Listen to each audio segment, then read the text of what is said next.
Hi, I'm Christopher Valdez and I'm the creator, designer and editor of marketinghenyosecrets.com.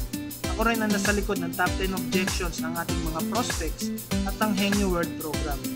So in this 3-part video training, ituturo ko sa iyo yung 3 secret ingredients na nadiskubre ko na hindi dapat mawala sa gagawin mong business para magkaroon ka ng unlimited source of high quality and interested prospects para kumita ka ng 5,000, 10,000 and even up to 20,000 pesos paulit-ulit linggo-linggo gamit ang internet.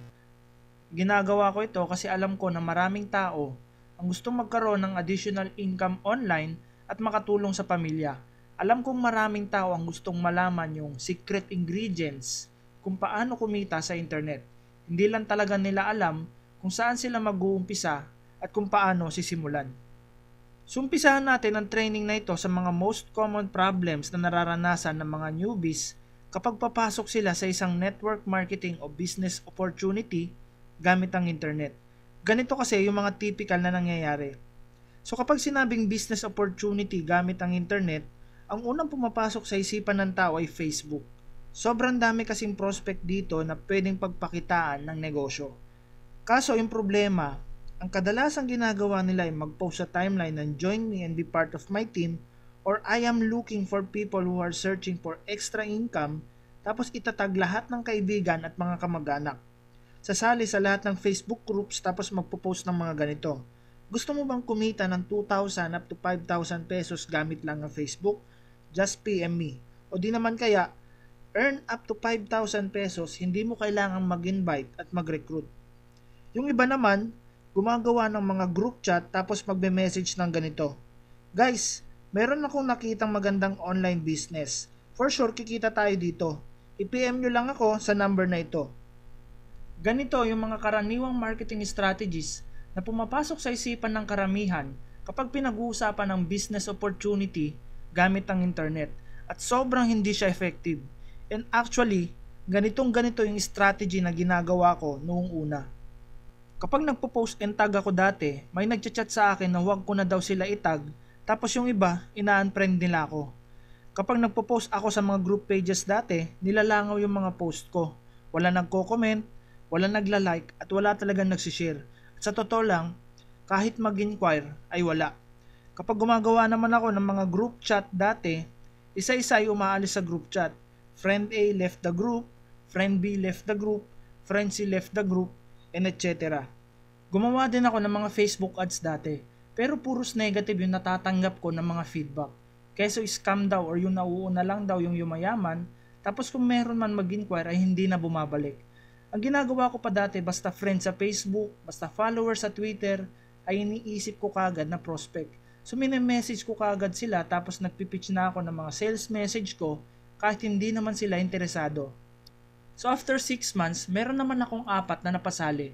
Pero dahil hindi namin alam gamitin ang internet that time sa aming advantage, ang alam lang namin gawin ay mag-spam sa Facebook at Twitter, mag-hold up ng mga prospect, mang-hype at mag-power-power. Kaya yung nangyari sa akin ay puros frustrations, rejections at wala talagang naging resulta. And to tell you honestly, muntik na akong sumuko noon kasi wala na talaga akong panggalaw. Siguro umabot hanggang 60 to 80,000 yung naubos ko noon. Nag-loan pa nga ako dati para lang may panggalaw at may pang-advertise sa Facebook. Pero syempre, hindi pa din ako sumuko. Yung ginawa ko, naghanap lang ako ng solusyon. Alam ko kasing meron lang mali sa mga ginagawa ko. And hanggang isang araw, meron akong nakita sa Facebook na isang online training about internet marketing at nag-enroll ako dito. Dahil sa course na yon, naintindihan ko na ng maigi na hindi talaga lahat ng tao ay pwedeng sumali sa business opportunity ko. Na nagsasayang lang ako ng pera, effort at higit sa lahat, oras sa mga hindi qualified na prospect. And after ko maintindihan yung konsepto na yon, ito yung ilan sa mga nangyari sa akin. So wala na akong nakakausap ng mga negative, skeptical at hindi qualified na mga prospect. Wala na akong nare-receive ng mga negative comments galing sa tina-target ko na market. Bagkus, nagpapasalamat pa nga sila sa mga pinopost ko dahil marami daw silang natututunan. Meron din nag-i-email sa akin na sobrang valuable daw ng mga trainings na ginagawa ko. Hindi na din ako nauubusan ng mga highly qualified, positive at interested na mga prospects kasi alam ko kung saan sila hahanapin. at naiintindihan ko na din kung anong klase ng impormasyon yung kailangan nila upang sa ganon makapag-build ako ng rapport, relationship at connection sa kanila. And yung pagbebenta ko, pagpa-follow up at payment process ay naging automated na din. Hindi ko na kailangang araw-araw na i-text yung lahat ng mga nakakausap ko para i-follow up sila.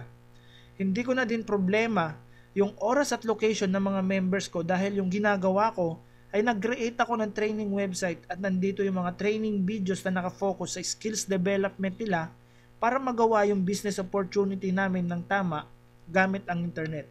So yung mga solusyon na na-discover ko, yung mga proven strategies na ginagawa ko ay ang pag-uusapan natin sa buong training video series na ito upang sa ganun magkaroon ka ng unlimited source of qualified and positive prospects at kumita ka ng 5,000, 10,000 or even up to 20,000 pesos paulit-ulit linggo-linggo gamit ang internet at kahit nasa bahay ka lang.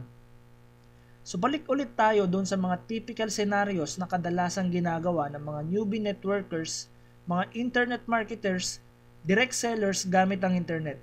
So yung kadalasan na nangyayari ganito. So nag-a-add sila ng maraming friends sa Facebook para dumami yung kanilang mga prospect kahit hindi naman ito qualified na prospects. Chinachat yung lahat tapos nagpipitch ka agad ng kanilang sales message. So nagpe-present ka agad sila sa unang pag-uusap pa lang. Sumasali sa lahat ng Facebook groups tapos magpo-post ng mga join me and be part of my team stuff na yan. Gumagawa ng mga group chat upang sa ganun mai-relay yung message tungkol doon sa opportunity nila and nagpo-post at nang-hype sa timeline at tinatag yung lahat ng kaibigan.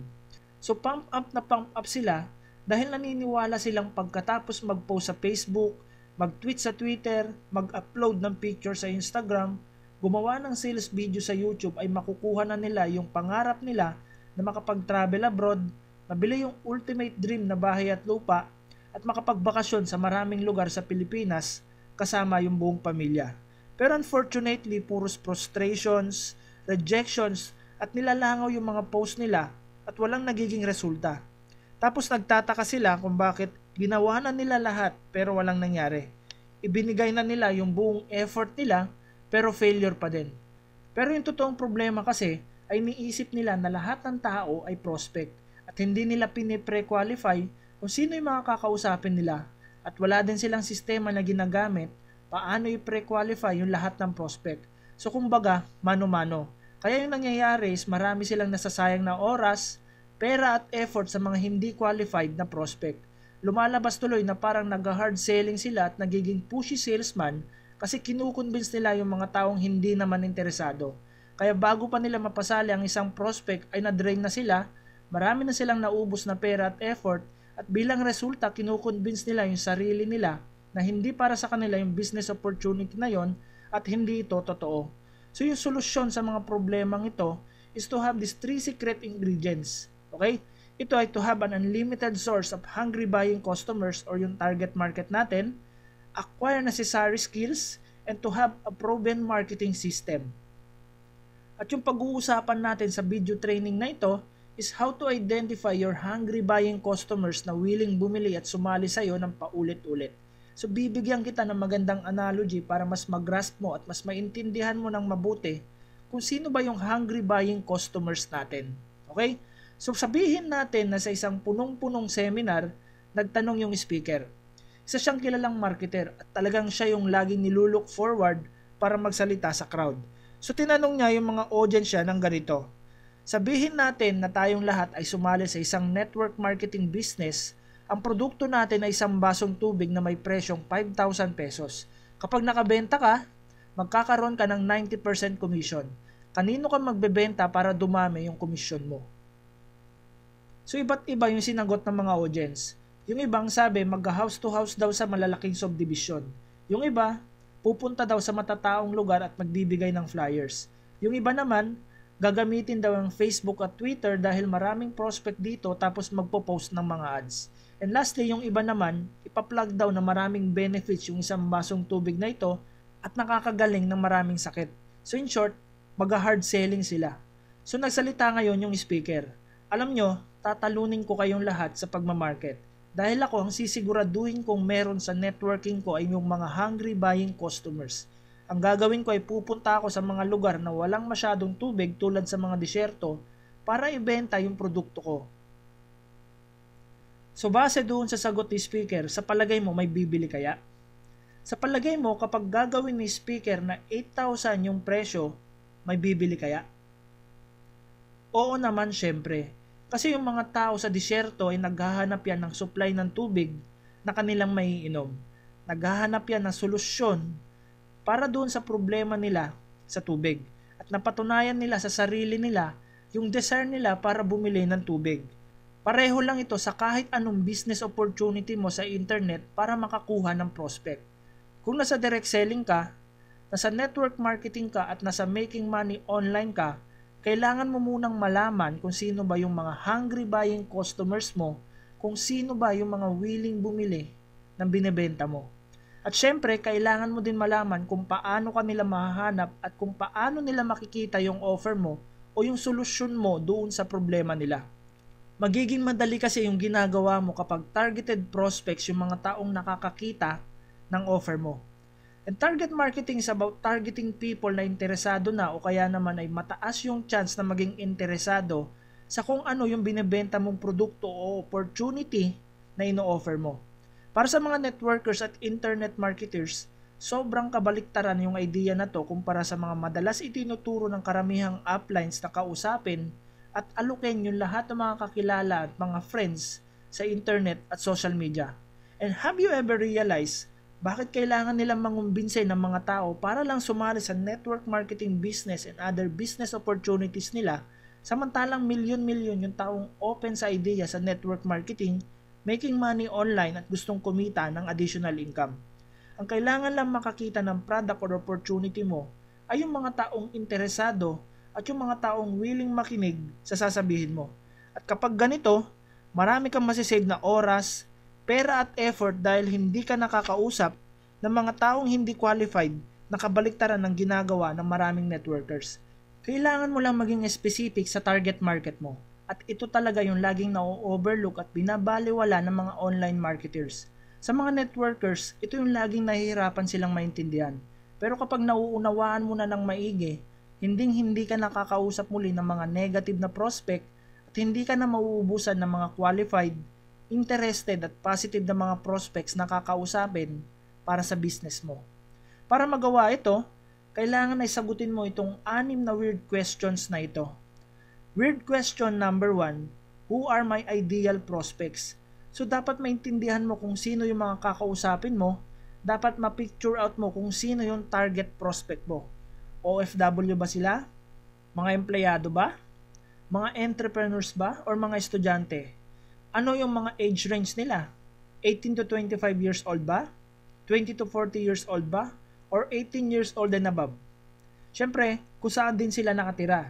Kung mga nasa Pilipinas lang ba yung gusto mong targetin or kasama yung mga nasa abroad. And kailangan mo din malaman yung typical background nila. Kung part-time incomers ba or may experience na sa network marketing or other income opportunities. Or kung mayroon ng experience sa internet marketing. Okay? So dapat maintindihan mo din ito. At dapat malaman mo din yung kanilang trabaho. Kung government employee ba or yung mga nasa BPO industry lang or yung mga nasa banking and finance industry. So dapat maunawaan mo rin ito. Weird question number 2, what are your customers' biggest problem? Kailangan maintindihan mo kung ano yung laging inaalala ng iyong mga customers bago matulog at pagkagising ng umaga. Halimbawa ng mga biggest problem na ito is walang pera, stress, walang pangkain kinabukasan, namimiss na yung pamilya sa Pinas. So ito yung ilan sa mga common problems ng mga prospect. Weird question number 3, what are your customers' biggest fears? Ito naman yung mga pwedeng mangyari o yung implikasyon kapag hindi nasolusyonan yung problema ng iyong mga prospect. So halimbawa ng mga biggest fears na ito is maputulan ng tubig at kuryente dahil hindi makabayad, palayasin sa inuupahang bahay dahil hindi makabayad ng renta, mawalan ng oras para sa pamilya at mapabayaan sila, or lumuwas ng bansa, mag-abroad at ma-homesick sa kanilang pamilya at mga mahal sa buhay. Weird question number 4, what's stopping your prospect from overcoming their problems? Ito yung mga bagay na pumipigil sa kanila para gumawa ng aksyon. Halimbawa is walang motivation, walang desire para mabago yung buhay, walang oras, walang drive, at nasubukan na dati ang networking at iba pang home-based business pero walang nangyari. Weird question number 5, what your customers are desperate for. So dapat maintindihan mo din kung saan desperado ang iyong mga prospect. So kung nasa weight loss industry ka halimbawa, desperado sila na maging sexy at pumunta ng beach ng nakatupis. Kung nasa network marketing or other income opportunity ka naman, desperado sila na magkaroon ng additional income at syempre magkaroon ng time and financial freedom. And lastly, weird question number 6, what are your customers' perfect scenario? So kailangan maintindihan mo kung ano yung pinaka-ideal na araw ng iyong mga prospect, yung minimithi nilang mangyari sa buhay nila. So kung nasa weight loss industry ka halimbawa, yung perfect scenario nila is pumunta ng beach ng nakatupis at hindi insecure sa kanilang katawan. Kung nasa network marketing or other income opportunity industry ka naman, yung perfect scenario para sa kanila is mag-outing at mag-travel kasama yung buong pamilya, kumain sa labas at mag-shopping na hindi tinitignan yung presyo at magkaroon ng maraming oras sa kanila. Napaka-critical ng stage na ito at wag na wag mong laktawan ng stage na ito. Dapat ipamilyar mo yung sarili mo sa mga sagot sa katanungan na ito upang sa ganon ma-picture out mo talaga yung target market at hungry buying customers mo. Ito kasi yung magiging oxygen ng business mo. Ito yung magiging gasolina ng negosyo mo. Kung wala kang unlimited source of prospect, babagsak at babagsak ang negosyo mo. Pwedeng yung tanong mo ngayon is ganito, ibig bang sabihin nito ay hindi ko naaalukin yung mga KKK ko?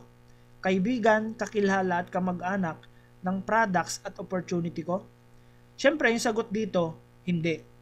Bakit mo naman hindi aalukin yung mga taong mahalaga sa iyo nung nakita mong product or opportunity kung ikagaganda at ikababago ito ng buhay nila?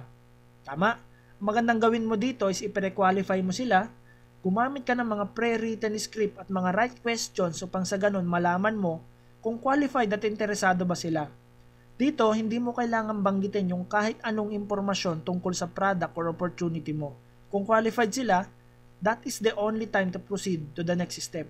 Ulitin ko, kapag kausap mo yung KKK mo, ang main goal mo lang is i-pre-qualify sila. Kung qualified sila, yung susunod na gagawin mo is ibigay yung mga kailangan nilang information para makagawa sila ng desisyon. Kung para ba sa kanila yung produkto o yung opportunity mo o hindi. Hindi mo kailangan mag-convince ng tao kung ayaw nilang bumili, kung ayaw nilang sumali o kung hindi pa maganda yung timing. Isang magandang advantage ng pagkakaroon ng target market is yung needs and demands nandyan na. Ngayon, ang pwedeng tanong mo is, paano ko ipapakita yung product or opportunity ko kung na-identify ko na yung target market ko? Tama? Simple lang. Diba dun sa 6 word questions kanina, is na-identify mo na yung problema ng prospect mo? So yung plan of attack mo ngayon is dapat iposisyon mo yung sarili mo at yung product or opportunity mo bilang solusyon dun sa problema ng target market mo. Maraming tao yung naghahanap ng solusyon sa kanilang problema gamit yung internet at naghahanap sila ng taong mapagkakatiwalaan at doon ka ngayon papasok. So sa madaling salita, ang ibebenta mo sa kanila is yung solusyon. Solution to your prospects' problems. Pwedeng yung follow-up question mo ay ganito, paano ko pwedeng iposisyon yung product or opportunity ko bilang solusyon sa problema nila? And para sagutin ko ito, let me share you yung isang statement na ito. The healthy do not need a doctor, it is the sick who do. So narinig mo na ba ito? Ganito, aminado naman tayo na lahat ng tao ay nagkakasakit. Tama, kapag nagkasakit tayo, madalas ay pumupunta tayo sa doktor dahil naghahanap tayo ng gamot para gumaling tayo. Tama. Tanong is, nakakita na ba kayo ng isang doktor na nag-hard sell? Nakakita na ba kayo ng isang doktor na pumupunta sa mga kalye at lansangan para magbigay ng flyers? At nakakita na ba kayo ng isang doktor na nagpo-post sa Facebook ng buy my medicines now and ease the pain of your flu and etc. For sure, ang sagot dito ay wala. Kasi yung typical na senaryo ay pumupunta yung pasyente sa mga doktor para humingi ng payo kung ano bang gamot yung ite-take nila para gumaling yung sakit nila. So in short, yung pasyente ay naghahanap ng solusyon doon sa sakit nila at yung doktor naman is nagbibigay ng advice at nagre-recommend ng gamot para gumaling sila. So in order for you to sell the solution para sa sasalihan mo or gagawin mong business opportunity gamit ang internet, you need to apply these 3 simple steps how to sell solution. Okay? So step number 1, expose their sickness. Magagawa mo ito sa pamamagitan lang ng pakikinig. Dapat pakinggan at unawain mo kung ano ba talaga yung problema ng prospect mo. Ito na yung 6 word questions kanina na sinagot mo. Unawain mo kung ano ba yung desire at gustong makamit sa buhay ng mga prospect mo. Ano yung tumatakbo sa isipan nila bago matulog at pagkagising sa umaga. Ano yung kinakatakutan nilang mangyari kapag hindi nabigyan ng solusyon yung problemang yon. So you need to identify their sickness. Step number 2, generate interest in your medicine. Magagawa mo ito sa 2 paraan. Number 1 is you need to establish value. Mag-focus ka doon sa value na may bibigay ng product or ng opportunity mo sa mga prospect mo. Makakapag-save ba sila ng maraming oras at panahon sa benefit ng produkto or ng opportunity mo? Yung pagbili ba ng produkto mo or nung pagsali nila sa opportunity mo is maiibsan ba yung mga kinakatakutan nilang mangyari? And second way is engage and inform them. I-connect mo yung sarili mo sa kanila. Mag-build ka ng rapport at relationship para magtiwala sila sa'yo. Kapag ganito kasi, mas magiging open sila na bumili ng produkto mo or pakinggan yung opportunity mo. Lagi ko itong sinasabi, ang tao ay bumibili at sumasali lang sa mga taong kakilala at pinagkakatiwalaan nila. At yung pag-build ng relationship mo sa kanila is the key to selling your solution. Okay? And finally, third step, help them by giving your solution to their problem. I-position mo yung sarili mo, yung produkto mo at yung opportunity mo bilang solusyon dun sa problema ng mga prospect at target customers mo. Dahil uulitin ko, willing gumastos ang tao para sa mga solusyon o para sa kahit anong bagay na makakalutas sa mga problema nila. Okay? So here's your homework now. Here's what you need to do next. Answer the 6-word questions kanina. I-picture out mo ngayon yung target market mo. Ipamilyar mo yung sarili mo doon sa mga kasagutan sa mga tanong na ito. At pangalawa, research for valuable information and knowledge how to solve your prospect's problem to build rapport and trust on them. Okay? So, thank you so much for watching this training video and I hope marami kang natutunan dito sa training video number 1 all about target market. So, sa training video number 2, pag-uusapan naman natin yung mga necessary skills na dapat mong ma-acquire ASAP at makapag-build ng malalim na pundasyon para sa papasukin o gagawin mong business opportunity gamit ang internet. So don't forget to check your email sa susunod na araw. Ulitin ko, ipapadala ko yung training video number 2 sa email address mo sa susunod na araw. So kung napunta ka sa training video na ito sa pag-scan ng newsfeed mo sa Facebook kanina, i-check mo yung email address na pinangre-register mo sa Facebook mo dahil doon ko ipapadala yung training video number 2 mo. Kung napanood mo naman yung training video na ito dahil ine-register mo yung best email address mo, i-check mo yung email na yon sa susunod na araw dahil doon ko ipapadala yung training video number 2 mo at exactly 9 a.m. Siyempre sa baba ng video na ito, may like and share button. So kung nagustuhan mo yung training na ito, huwag mong kakalimutan na i-like at i-share yung video na ito sa inyong social media accounts. So, pwede mong i-share siya sa Facebook mo, pwede mong i-tweet sa Twitter mo, sa Instagram and other social media accounts mo. Also, pwede ka din mag-comment sa baba kung ano yung masasabi mo sa training video na ito at kung may mga katanungan ka pa, susubukan kong sagutin sa abot ng aking makakaya. Okay? So, thank you so much. And once again, this is Christopher Valdez of marketinghenusecrets.com. Just simply check your email address and see you on the other day.